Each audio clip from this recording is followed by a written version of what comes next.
Hej. Så jäkla mörkt här. Jag vet att jag snackar så tyst. Annars väcker jag hela huset, så det är ingen idé. Men ja, eftersom att jag sa vad jag hade på mig innan, bara på skriv när jag skrev, tänkte att jag kunde visa det nu i filmen. Men då måste jag vinkla här innan så man ser. Jag vet ju inte så mycket. Det är jag som har sagt till mig helvete. Så lite vad ner lite sådär.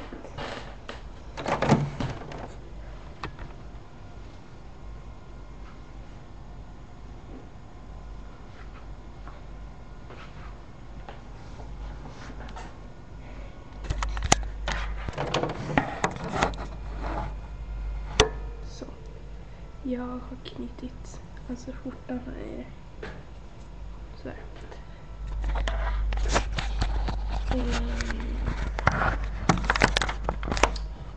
Alltså och nu hit här. Vet du fan vad som händer. Men här är min andra bil nu. Så den ser ut så här. Skitbra kamera, det är därför jag har den. För den har nästan som en styrkamera. Jag tog faktiskt den här bilden själv. Och det är jag som är på bilden.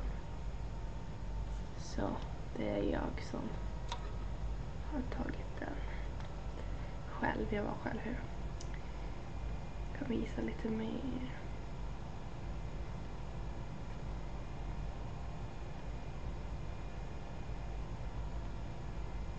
Här är min syster tagit massa kort typ.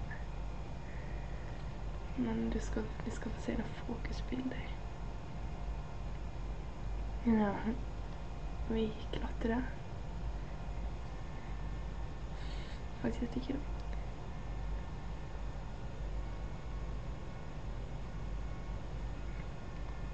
Den här är en fokusbild. Jag måste bara ladda.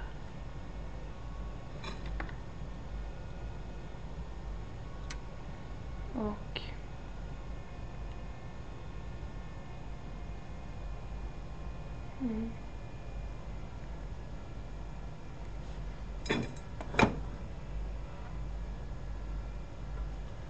jag vet inte så intressant med hår. Men ändå.